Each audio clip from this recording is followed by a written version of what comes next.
এখন কোরআনকে আমি আবার প্রশ্ন করলাম, ও কোরআন, তোমার মধ্যে আমার নবীর কথা আছে না নাই? নবীর চেহারা মুবারকের কথা তোমার ভিতরে আছে না নাই? কোরআন বলে আছে, ওয়াদ-দুহা। আল্লাহু আকবার। মাশাআল্লাহ। কোরআনকে আবার প্রশ্ন করলাম, ও কোরআন, কে তোমাকে নিয়ে এসেছে? কোরআন সাথে সাথে বললেন, আমাকে যিনি নিয়ে এসেছেন তিনি হলো রূহুল আমিন, যার নাম হলো হযরত জিবরাইল আলাইহিস সালাতু ওয়াস সালাম। আল্লাহু আকবার। কোরআনকে আবার প্রশ্ন করলাম, কোরআন, বুঝতে পারলাম আল্লাহ তাআলা তোমাকে নাযিল করেছেন। ও কোরআন, তুমি জিবরাইলের মাধ্যমে পৃথিবীর জমিনে এসেছো। কোরআন, আমি জানতে চাই, কোরআন রে, তুমি কার উপরে নাযিল হয়েছো? কোরআন সাথে সাথে জবাব দিয়ে বলে, নুজিলা আলা মুহাম্মদ। আল্লাহু আকবার। কোরআন বলে, আমি মুহাম্মাদের উপরে নাযিল হয়েছি। মুহাম্মাদের উপরে, মুহাম্মদ সাল্লাল্লাহু আলাইহি ওয়াসাল্লামের উপরে আমি কোরআন নাযিল হয়েছি। কোরআন এমন একটা কিতাব, কোরআন এমন একটা কিতাব, পড়লেও সওয়াব, শুনলেও সওয়াব, তাকাইলেও সওয়াব। সুবহানাল্লাহ বলবেন না? কোরআন যদি আপনি পড়তে না পারেন, কোরআনটা খুলে খুলে কোরআনের দিকে তাকাবেন। যদি না পারেন, আপনি বুকের ভিতরে যদি যন্ত্রণা থাকেন, কষ্টে থাকেন, কোরআনটারে কতক্ষণ বুকের মধ্যে চাপ দিয়ে রাখবেন, কোরআনের ইজ্জতের কারণে আল্লাহ তাআলা আপনার কষ্ট দূর করে দিবেন। সুবহানাল্লাহ। আরেকটু জোরে বলেন না সুবহানাল্লাহ? আরেকটু জোরে বলেন না সুবহানাল্লাহ? কোরআনের সম্মান বাড়িয়ে দিয়েছেন কে? জোরে বলেন কে? আল্লাহ বলেন, ইন্নাহু লাকুরআনুন কারীম। নিশ্চয় এটা একটা সম্মানিত কিতাব। শুধু কোরআন সম্মানিত নয়, কোরআনকে যারা ভালোবাসবেন, কোরআনকে যারা ইজ্জত করবেন, কোরআনকে যারা সম্মান করবেন, জীবনের প্রতিটা ক্ষেত্রে, জীবনে আপনার রাষ্ট্রীয় জীবন, সামাজিক জীবন, পারিবারিক জীবন, প্রত্যেকটা সেক্টরে যদি কোরআনকে গুরুত্ব দিতে পারেন, কোরআনকে সংশোধন করতে, কোরআন দিয়ে জীবন পরিচালনা করতে পারেন, আপনার জীবনের মধ্যে হেদায়েত দান করে দিবেন কে? জোরে বলেন কে? তারপর আমি আবার কোরআনকে প্রশ্ন করলাম, ও কোরআন, বুঝতে পারলাম তুমি নবীর উপরে নাযিল হয়েছে। কোরআন, তোমার কাছে আমি জানতে চাই, তুমি কেন নাযিল হয়েছ?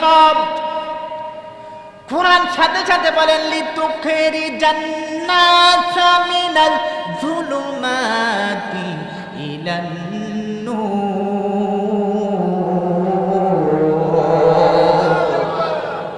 কোরআন বলেন, আমি মানুষকে অন্ধকার থেকে আলোর পথে নিয়ে আসার জন্য নাযিল হয়েছি। সুবহানাল্লাহ, সুবহানাল্লাহ। তাহলে আমরা বুঝতে পারি আলোর পথ কোনটা, কোনটা অন্ধকারের পথ, কোনটা আলোর পথ। যে পথে তগুত চলেছেন সেটা হচ্ছে অন্ধকারের পথ, আর যে পথে নবীরা চলেছেন, যে পথে সাহাবা আজমাইন চলেছেন, সেই পথটা হলো আলোর পথ। সুবহানাল্লাহ, সুবহানাল্লাহ। পথ হচ্ছে দুইটা, একটা শয়তানের পথ আর একটা আল্লাহর পথ, ঠিক না? পথ কয়টা? ওয়াল্লাযীনা ইউখরিজুহুম মিনান নূরি ইলাজ যুলুমাত। যারা আল্লাহর অন্ধকারের পথে, যারা আল্লাহর পথের বিপরীত চলে, আল্লাহ তাআলা তাদেরকে আলো থেকে বের করে অন্ধকারে নিয়ে যান, সেটা হচ্ছে তগুতের পথ। আর যারা ঈমানদার, আল্লাহ বলে, ওয়াল্লাহু ওয়ালিয়্যুল্লাযীনা আমানু ইউখরিজুহুম মিনাজ যুলুমাতি ইলান নূর।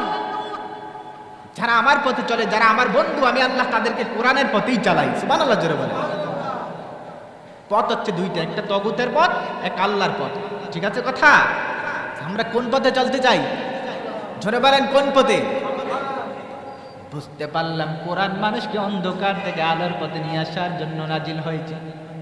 এখন কোরআনকে আমি আবার প্রশ্ন করলাম, ও কোরআন, বুঝতে পারলাম তুমি মানুষকে অন্ধকার থেকে আলোর পথে নিয়ে আসো।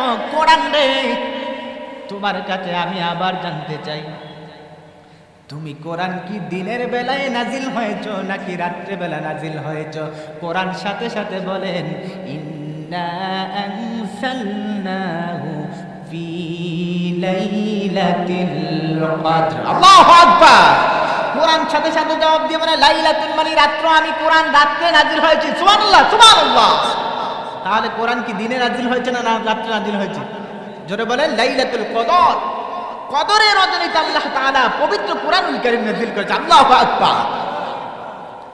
বুঝতে পারলাম কোরআন আল্লাহ নাযিল করেছেন, জিবরাইলের মাধ্যমে নাযিল করেছেন নবীর উপরে। কোরআন মানুষকে আলোর পথ দেখায়। এখন কোরআনকে জিজ্ঞাসা করলাম, তুমি কি দিনে আসছো নাকি রাত্রে আসছো? কোন সময় আসছে?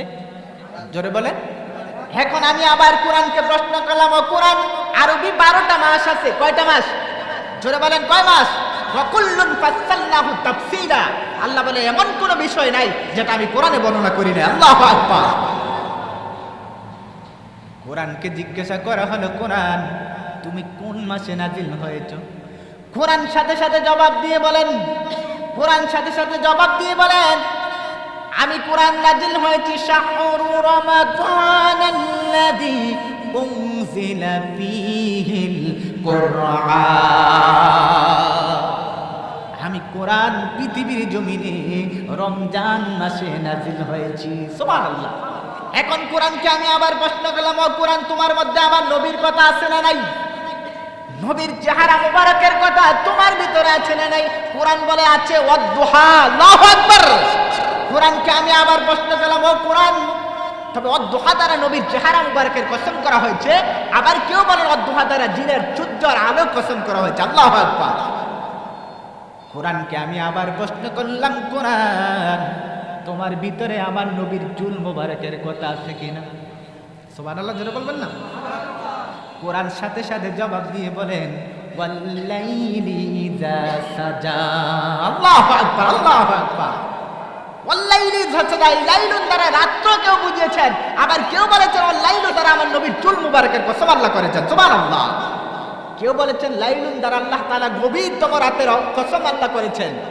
তাফসীরের কিতাবে এ ব্যাপারে অনেকগুলো riwayat পাওয়া গিয়েছে।